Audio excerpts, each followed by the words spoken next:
Welcome to the Winmark C-SWAT bot interview series, where we explore how to reach, lead and deliver a C-suite role. Today, I'm delighted to be joined by Atif Hassan, the Group CFO of August. Welcome, Atif. Good morning and rather good afternoon. And thank you. And I'm excited to be on this call, and I look forward to having a interesting conversation with you on this. Thank you, Atif. So may I start by asking, what did you, when you were a child, what did you want to be? That's always an interesting conversation as a conversation starter, and I would say that I would be, what I wanted to be as a child was probably influenced by how what was around me as a family. So my father was working for Pakistan Airlines, and we were essentially globetrotting, literally from a very early age. So I went to Sri Lanka at the age of 6 months, and then I had a couple of uncles who were working in the armed forces. One was a pilot, and one was a submarine commander. So. So what I really wanted to be was actually to be associated with the aviation industry, be a pilot or something like that. Now that sounds very cliched, but that's what I wanted to be. Okay. And when you left university, had you changed your mind by then, or were you still quite keen to become a pilot or aviator? Well, I think I tried to get into the Air Force. I didn't succeed. So I went to the path of doing my engineering, which was chemical engineering, and I found that very interesting. I was pretty good at it as well.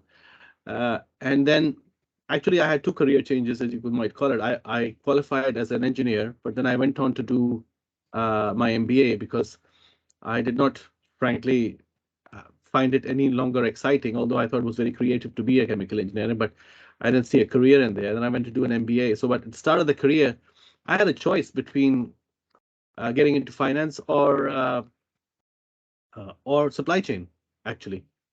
The head of supply chain in BAT in Pakistan tried very hard to convince me, and I actually had to wiggle my way out of it because I found finance, the way it was being done in BAT, to be closer to what I thought I would be good at. Found it to be more exciting. And yeah, that's that's what I wanted. I wanted to do finance, not accounting, finance. I didn't know what accounting was. I took my first accounting lesson in my MBA school in the second quarter of my first year. So that's how my accounting started. Little did I know that I had to be doing the things that I'm doing right now. I think engineers generally make good accountants because they're used to dealing with data and numbers and stresses and that kind of thing. But yes. Before we go, could you basically sort of summarize your career in 1 minute? Can you do that? Of course. I prepared my 30-minute elevators and 1-minute elevators and 5-minute elevators already. Well, if I encapsulate my career in 1 minute, I would start with the early part when I joined as a finance management trainee in British American Tobacco. I got trained up in 3 or 4 key areas, which was I started off in control and audit. And it was a process-based audit, very different from what at that time was considered to be audit roles. At a very good grounding in that, and then I spent time in FP&A, and then I was extremely lucky to be involved in treasury management in BAT, where I saw where I did some restructuring of the balance sheet and refinancing of the company, which was once in a lifetime opportunity, and then that carried me through to Germany, where I continued my role in treasury, and that added to me as a as a professional, because I got to understand the whole perspective of how treasury supports the business. And then my career as a business partner started, where I came back to Pakistan, became a commercial partner for managing a factory, managing the marketing function, and then on to the finance controller role. And then I went on again outside to become a CFO for a public limited company in Sri Lanka. And then I continued to grow, went to a regional role, went to South Korea, did a cluster role. And then I left BAT, went on to do a very different role in Iraq, which was a turnaround growth for a Nestle joint venture. And now I basically, what I'm doing is a CFO role for a scale up for a platform services organization. So that is what it is basically. And I've been C-level for the last 12 years. So how would you say because obviously you've worked in many countries and those countries have been different levels of development as well. You've worked in very highly developed countries and less so. How would you advise people to run there? Because that's a very interesting mix, isn't it? Yes. So my first role outside the country, by the way, I spent my engineering, I did my engineering from Turkey. I spent by the time I went, started my career, I'd already spent half my life outside the country which I was born in. So I had a lot of mixing and matching going on. But what was interesting about working in all of these countries was the fact that I was never encumbered by a perspective in terms of how things should be, because every time you went out, your perspective and your context changed. So I never felt, how do you say, constrained by how things should be. And I think that helped me a lot. And I think that's something that a lot of people who go outside their, where they live for a part of their life outside, that's what they're constrained by usually, on how things should be, as opposed to how things can be. And secondly, it's all about your nature as well, whether if you're adaptable to change or not. And I found that I perhaps had been conditioned for change, adapting to change for a bit. So that was interesting. That was something that helped me doing that. And I found I never had a difficulty in going into any other. Yes, there were challenges. I did something wrong, but then I learned. But I always find it fascinating to be able to learn new cultures, learn new, how do you say, cultural environments, professional environments. I always found it to be interesting challenge rather than a debilitating challenge. Do you think so? It's a very interesting point that. So I was listening to someone earlier today actually, and they were saying that 90% of our thoughts are repetitive. And so do you think one of the advantages in a career of having a very international career is you become less repetitive. You become, in a way, you yourself becomes more diverse. Would that be 100%, 101%? You yourself become more diverse if you choose to be. I've seen expats that have gone out and come back, and that hasn't changed them one bit. They just come back with the same preconceived notions about, where they went, and they come back with the same thing. Perhaps a little bit, they can eat more dishes than they used to do, but otherwise nothing. So you do become less repetitive. You learn to expect different things. Personally, I'm fascinated, and I like to absorb new ways, new cultures, new languages. I myself speak 5 to 6. I've spoken 5 to 6 languages at varying degrees of fluency at my age and my professional career. So it is something that I enjoy doing. So basically, coming back to what you said, yes, that's what it does. Things are less repetitive, but some things are, some things aren't.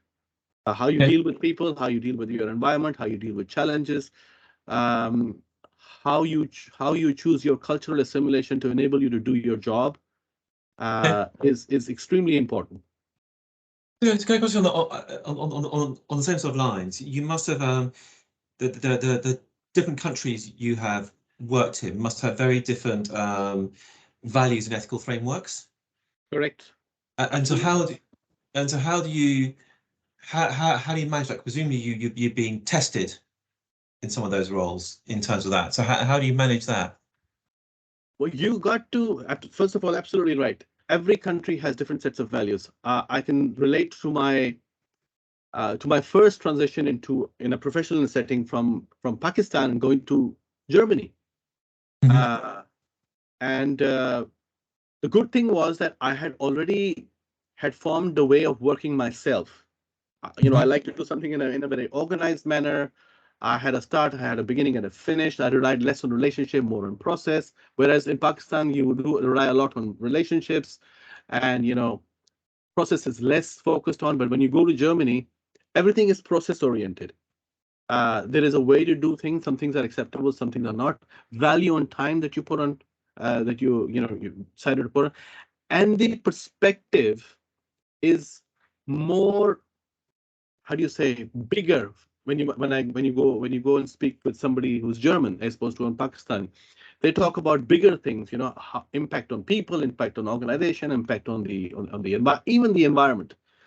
So that's what I found very different. And so yes, this can happen, and this did happen. Mhm. Really interesting. And then have there been key moments in your career or decisions that you've made that have been particularly important? Uh, When you say decisions in careers or events in careers, I mean, they're two different Well, things. yeah, a bit of both, really, because the Okay, decisions in careers. One decision was, I choose to become finance as opposed to supply chain. That basically, made sure that I had one direction that I was going. So that was one Mhm. thing. And the reason why I did that was because I felt my mindset was more attuned to, um, how do you say, support and build as opposed to operate and repeat. Mhm. So that was one. The other one was, the event was basically me having the opportunity to do treasury, completely different role in terms of finance. The other one, that when my first C-level posting in Sri Lanka happened, um, I had some wins and I had some losses in terms of professional development. So that was a very important turning around in that one, Yeah. where I felt I delivered well on the C-level interaction and C-suite support, Mhm. but maybe not so well with my team. Okay. Okay. So that was a very important turning point for me as to how you deal with uh, teams. Okay. Although I dealt with teams before, it's not that I haven't dealt with teams before, but the lessons were different. Uh, so that was one. And then when I worked in Iraq, uh, that when you land there, you are essentially in a professional battle zone. Uh, Things don't work as you expect them to work. Mhm. Uh, you have to deal with things on a day-to-day basis. And that taught me the value of frameworks, processes, and worth of an engaged workforce or engaged team. If you Mhm. know more about your team, you can get more out of them. And there's no better way to do that. You've just been in Dubai. Probably you did go to Dubai and Abu Dhabi. Yeah. There is nowhere better school to do that than in that part of the world, Mhm. where one-to-one engagement and one-to-one understanding of each other is paramount, as opposed to process and support. So Okay. process and control. Does that answer your question? Does Yeah. that Yeah. Yeah. Yeah. And have you on that journey? Have you ever had a sort of mentor or guide or someone who's been particularly useful in terms of steering your direction? I my first line manager, when I joined BAT, FP&A role, that one person I believe has been very defining in terms of how I worked as a finance person Mhm. and how I managed my career. And when I first met with him when I was a 24-year-old, and I still meet with him when I'm 50 years old, uh, the career lessons have changed, but they've also not changed. So that also goes to tell you what he taught me or what he mentored me about, how far-reaching it was. So that was one person. Then there was another manager that I had in Iraq. I had a very tough relationship with him. I had a very difficult relationship with him, but I felt that I learned a great deal about managing in complexity and uncertainty. Yeah. Completely different viewpoint, completely different.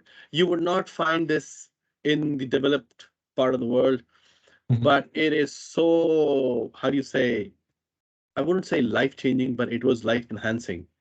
This is how you deal with things. What adversity can help you with, or what adversity can teach you in moving forward rather than paralyzing you. So, and on and off, I've also sought, mentoring, or people have ended up mentoring me without me even mentoring me. They were friends who Mhm. I thought were great at managing things, and I always had a chat with them, and they were mentoring Mhm. me without even mentoring me. So that also happened. So there were a Yeah. few. Yes, of course, it's very important to have a mentor or a guide along the way, even though you don't call them that. A sounding board, somebody who can call, you know, help you contextualize, give you broad direction or advice for that matter. You may not take that advice, but uh, somebody who can frame things for you. Very important. And I never asked. Are you married? Do you have a partner? Do you have a who you've been taking around the world with you, or because Yes, presumably of course, of this course, has a of big course. family impact. Yes, so um, I'm married. I have three boys, and Wow. essentially for the last 12 to 13 years, I got married in 2010, and that's where my international career was, in the middle of somewhere. So yeah, they went on along with me for most of the places, except Iraq, of course, Mhm. where it was not a family station, and I could not take them with me. Um, it is very important to have um, a stable uh, married life, or or you a stable partner, stability in that part, because they are a very important source of how do you say, support for doing so. I mean, when you are when you are in international career, you're doing everything in partnership. There Mhm. is no one taker and one giver. Mhm. Everything is being done in partnership. If one of them forgets to do that, it's like a wheel falling off a bike. So Okay. you cannot do it on your own. So when you see the success or failure of any international transition or international careers, you'll find consistently that they are able to have consistency on that front. So I've been fortunate to have that as well. I've got three boys, and they've gone with me to everywhere. They've gone to Sri Lanka. My boy was born in Sri Lanka, actually. My first boy was born in Sri Lanka. Two of my boys were born right after when I was in the regional role, and one was born while I was in Korea. Yeah. So that's how it is. Okay. Yeah. And have you ever had a sort of crisis moment in your career, or just Several, something? several. Never a dull moment. Talk me Never through a that. dull moment. So there are two types of crises that you can face. You can face crisis when the company is in crisis, and then you have to manage it. And the other crisis is that you are in crisis. Yeah. So, and they're not too different in how you deal with, but of course there are key differences as well. Uh, I was in a crisis moment from a company perspective back in when I was doing the treasury, uh, and that required, now again, a very cliche thing, to think differently. Uh, How so? you forget about what you've learned and how to do things in the last 3 to 4 or 5 years, and then you see, look, the situation is different. How would you do it differently? And fortunately, I had a good person to look up to. I had a German general manager. His name was Gottfried Thoma. Uh, he basically appended everything the way we do things in BAT Pakistan. And Mhm. I found good inspiration from that. So I had a good reflection, you can do that. So that was one. And the way I did that was obviously draw on my instinct of build, develop, move, learn, never take a template and assume it's going to work later. The other crisis moment I had was several career crisis moments where I was finding myself failing at doing what I was supposed to be doing. And that happened once in Pakistan, and once in Sri Lanka, I already mentioned to you, and once in Iraq, Mhm. where I thought to myself, you know, do I really have the skill to do this? Am I here for the wrong, the imposter syndrome? Yeah.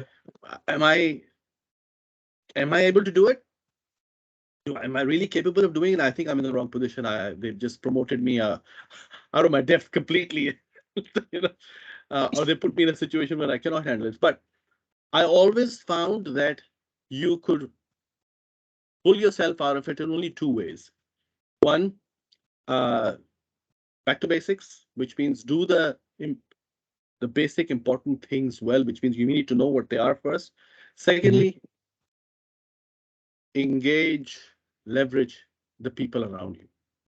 I didn't say team. The people around you could be your team, it could be your peers. Could tell them that you are in crisis.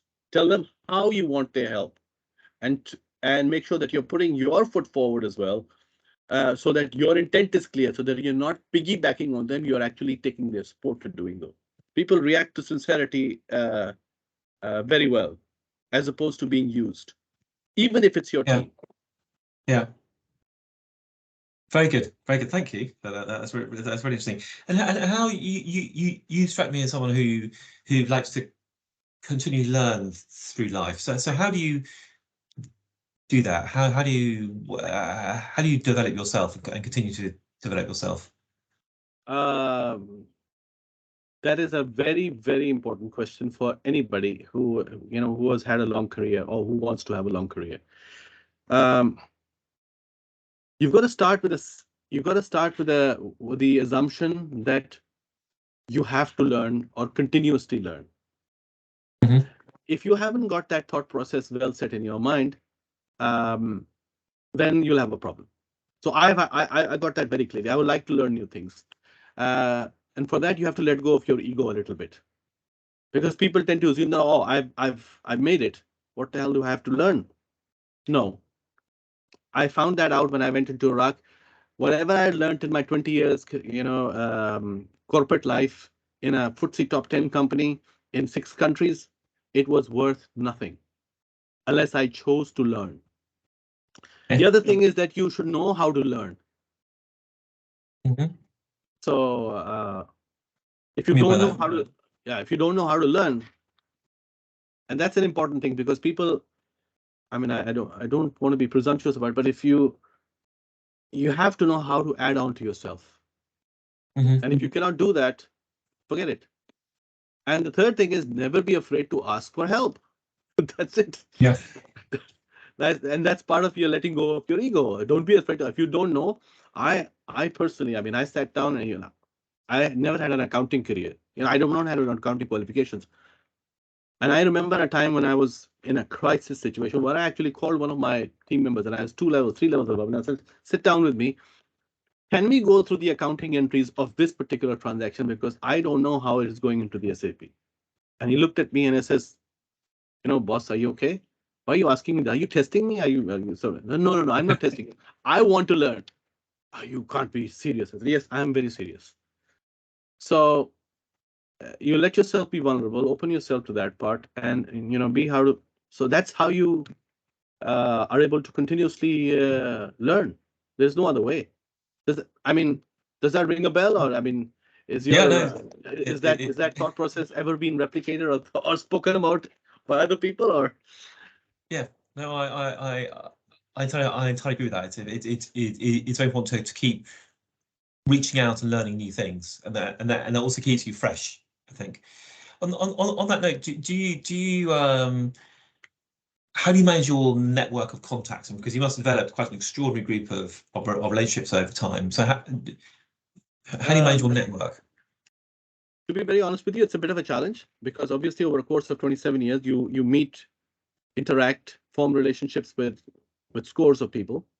Mhm. Some of which you really want to continue to be in touch with, but not you don't have the I wouldn't say you don't have the time to do it, because I found out that you need to find the time to do the important things. You cannot make an excuse that you don't have the time for it. Um, so the way I do it is that, and I'm not always successful, is find touch points and find engagement points, with people, leverage on your experiences together to keep your things fresh, Mhm. be useful to them, so that the conversations are always energizing. Don't be selfish about the conversation. Be sincere about the conversation, which means that you never reach out to anybody when you need them. You reach out to somebody when you want, be sincere about that effort. And the other thing is that seek out opportunities where you can reconnect with somebody you haven't. Seek out the opportunity. Just to have a cup of coffee. So how things are doing? Give me answers about this one. Why are you doing this? Connect your interest with the other person's interest. Now these things sound very perhaps mundane, but this is how I do it.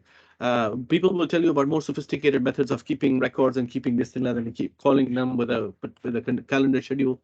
I rely on more on a field method, but I think the underlying thing is be sincere in your engagement always, and you will find that your contacts are useful. Okay. Thank you. And when you got your first sort of C-suite executive role, what was it about you that was why you were selected for that role? That makes sense. Why you? Why me? Well, I will never find out, but I tell you why. There are always aspects of things which you'll never find out. But I believe the reason why I was selected for my first C-suite role, which was the finance director of a public limited company in Sri Lanka, which was a $1 billion turnover company, and second largest cap in Sri Lanka. I believe the reason was that my ability to engage across cultures, my ability to sort of think ahead, be commercial in my approach as opposed to being an accountant in approach. And then I was told that I manage stakeholders well, cross-functionally. And that was demonstrated with my roles when I was doing things in Germany, when I was doing things, talking to banks, talking to different functions. I was playing, I picked up golf just to make sure that I could engage with different people who I would have never had the chance to engage with. I did that out of a selfish purpose, perhaps, but it has. Has that worked? It has. Has that worked? Yeah, yes. Really? Okay. I mean, look, there are only so many ways you can engage with people, right? Yeah. Not everybody drinks coffee or tea. Okay, not everybody likes to have a chat over these things. Some people like to do it differently. And it's only when you find common things with their own passions and their own interest is when you can truly engage with people. Yeah. As opposed to transactional engagement where, hi John, I believe you've got something that I need, and I've got something that you need, so let's have a chat. How hardy is that relationship? Hardly. Yeah. Yeah. Yeah. Does that make sense? Yeah, it makes a lot of sense. If you reflect back on your career, is there anything you would have done differently? Yes, certainly. Tons of things. If you let me go do it again, I would take a lot more chances. I will be a lot more. I would not second guess myself or self-doubt. I'll self-doubt a lot less.